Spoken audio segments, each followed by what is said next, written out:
أشهد أن لا إله إلا الله وحده لا شريك له وأشهد أن محمدا عبده ورسوله أما بعد فأعوذ بالله من الشيطان الرجيم بسم الله الرحمن الرحیم۔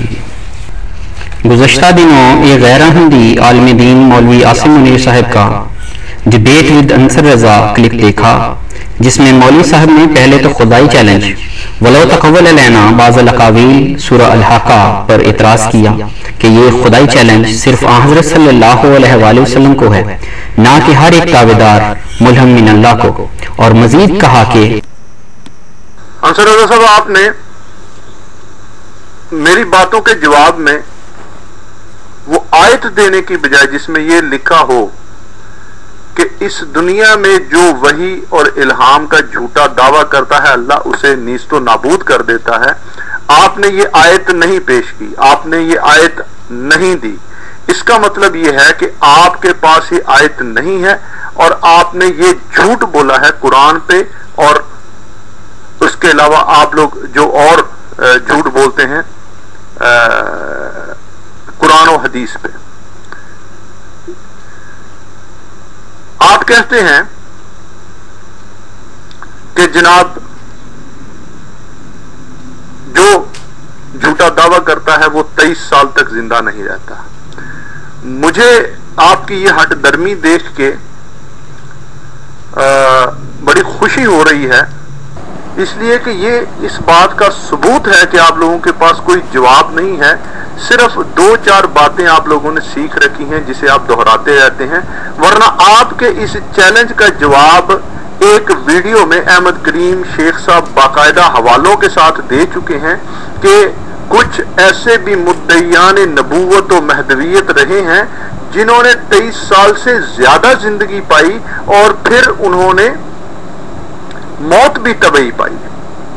تو آپ کا یہ جو اصول بنایا ہوا ہے، یا آپ نے جہاں سے بھی یہ اصول اخذ کیا ہے، اس کا قرآن و حدیث سے کم از کم کوئی تعلق نہیں، اللہ نے کوئی ایسا معیار نبوت قائم نہیں کیا۔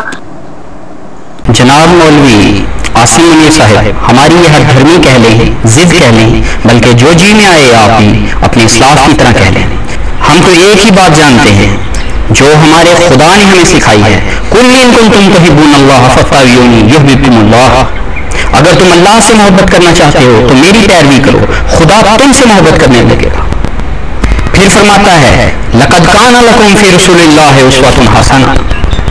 اس عشق کی جوت ہمارے سینوں میں حضرت محمد مصطفیٰ صلی اللہ علیہ وسلم کے جسمانی اور روحانی غلام احمد نے لگائی ہے۔ احمدی مائیں بچوں کو درود شریف پڑھتے ہوئے پلاتی ہیں، ہمارے خون میں عشق محمد مصطفیٰ صلی اللہ علیہ وسلم بس چکا ہے۔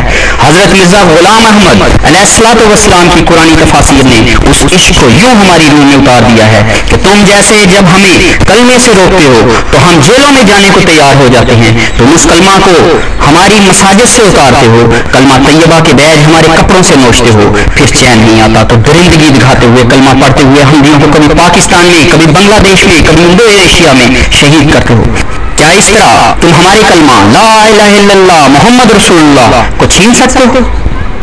تم میں غیرت ہوتی تو فوراً جان لیتے کہ جماعت احمدیہ نے مدعی من اللہ کے لیے 23 سالہ معیار ولو تقول علینا بعض الاقاویل کہاں سے ملا، اور ہرگز یہ نہ کہتے کہ آپ کا یہ اصول جو بنایا ہوا ہے یا اخذ کیا ہوا ہے اس کا قرآن و حدیث اور ہمارے عقیدے سے تعلق نہیں۔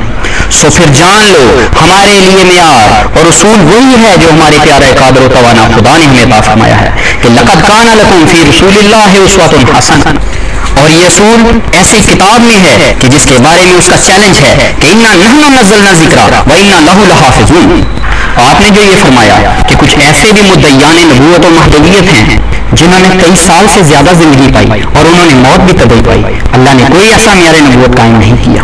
اور یہ بھی کہنا کہ جھوٹا جو جھوٹے الہام اور وحی کا دعویٰ کرے، جھوٹی نبوت کا دعویٰ کرے، وہ اس دنیا میں ہی تباہ و برباد ہو جاتا ہے۔ تو بہرحال یہ کوئی اصول نہیں، کوئی معیار نہیں۔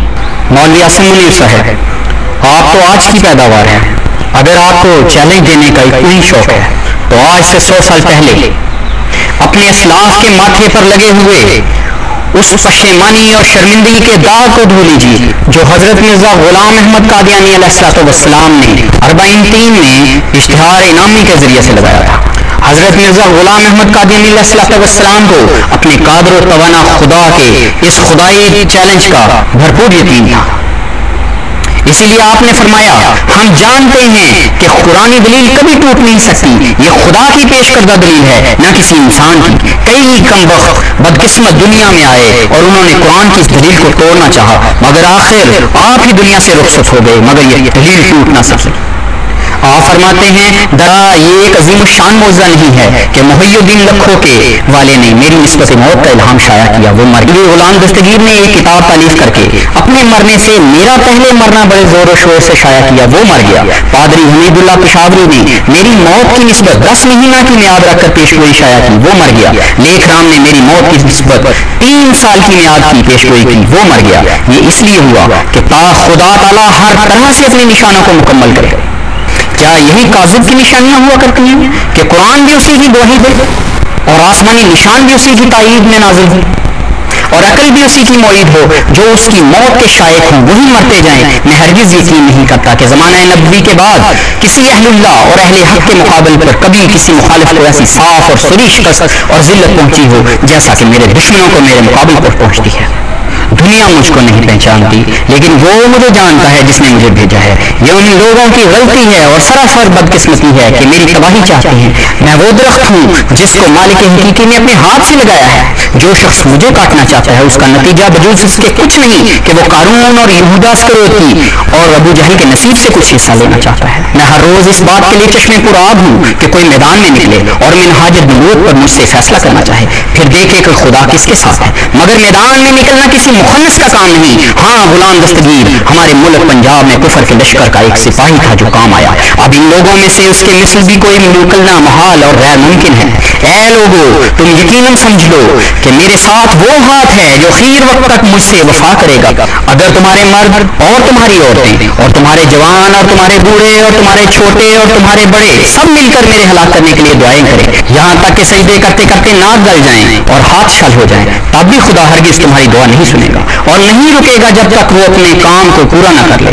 اور اگر انسانوں میں سے ایک بھی میرے ساتھ نہ ہو تو خدا کے فرشتے میرے ساتھ ہوں گے۔ جس طرح خدا نے پہلے مامورین اور مکذبین میں آخر ایک دن فیصلہ کر دیا، اسی طرح وہ اس وقت بھی فیصلہ کرے گا، تاکہ مامورین کے آنے کے لیے بھی ایک موسم ہوتا ہے اور پھر جانے کے لیے بھی ایک موسم۔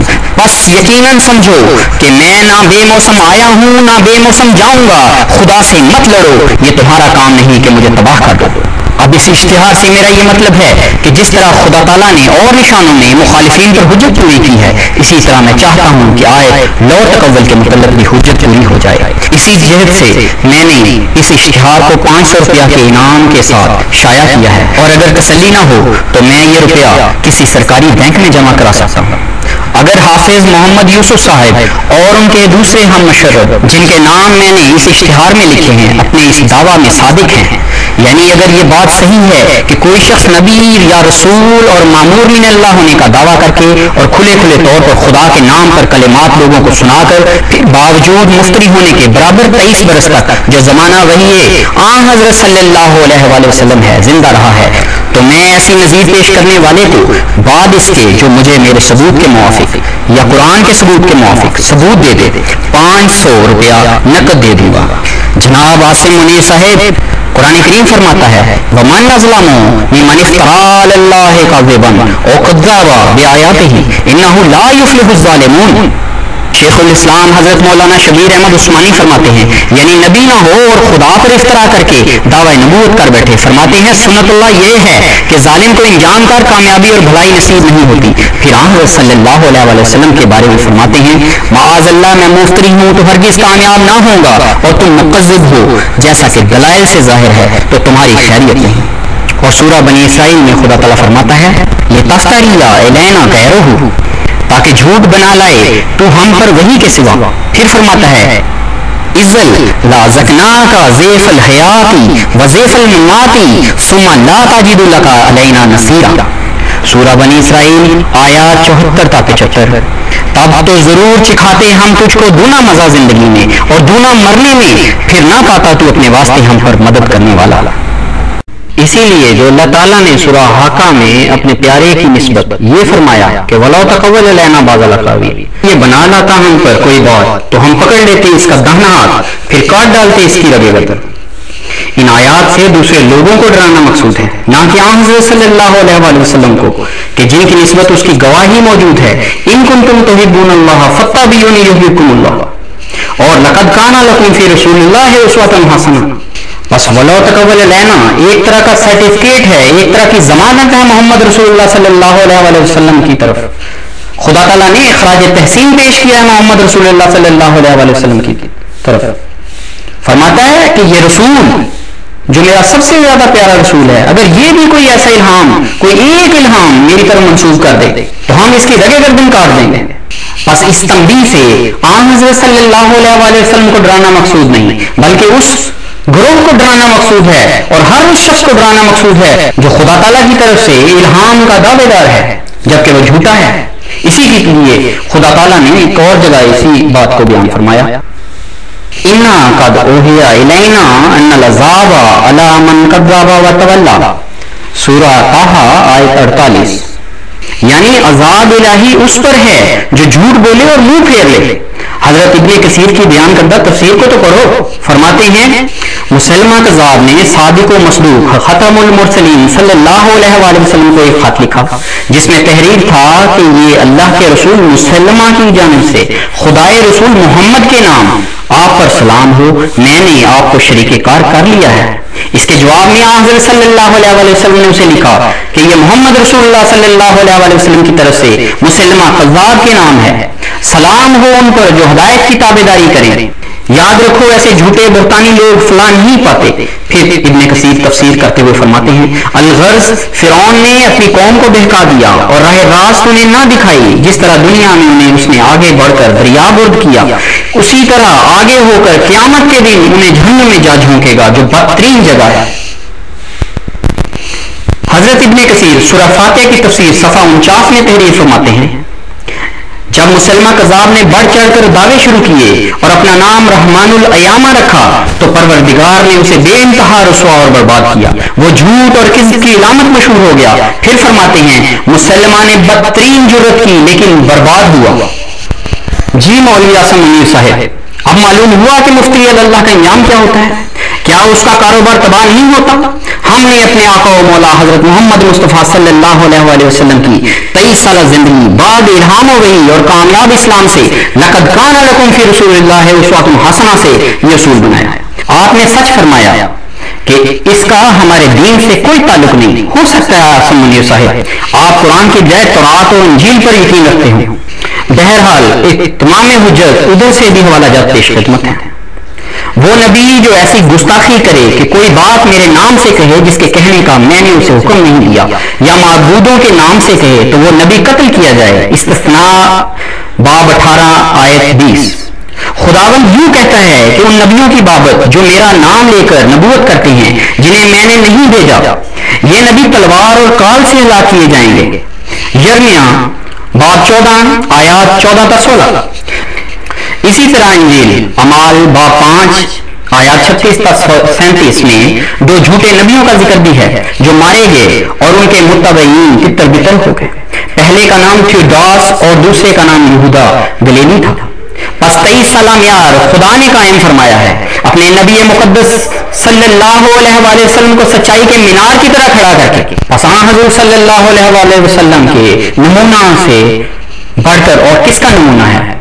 ہماری تو مجال نہیں کہ ایک طرف خدائی چیلنج موجود ہو اور دوسری طرف محمد رسول اللہ صلی اللہ علیہ وآلہ وسلم کی 23 سالہ زندگی کا معیار موجود ہو، اور یہ وہ معیار ہے کہ جو قیامت تک قائم رہنے والا ہے۔ اور حضرت صلی اللہ علیہ وآلہ وسلم نے جو زندگی دنیا میں گزاری اس کے بعد سے یہ معیار اہل سنت کے لیے ماتھے کا جھومر ہے، اور ہر منکر حدیث اور اہل قرآن کے لیے قابل حجت، اور ہر مخالف کے لیے جو نبوت کاذبہ پر ہو زہر حلال ہے، یعنی جس نے ایک بھی الہام کا جھوٹا دعویٰ کیا وہ لازماً وعید ثم لقطعنا منہ الوتین سے ذلت کی موت مرے گا، اور اپنی موت سے اسلام کی، قرآن کی، محمد مصطفیٰ صلی اللہ علیہ وآلہ وسلم کی اور سب سے بڑھ کر زندہ خدا کی سچائی ثابت کر جائے گا۔ اللہم صلی علی محمد وعلی آل محمد کما صلیت علی ابراہیم وعلی آل ابراہیم انک حمید مجید وما علینا الا البلاغ۔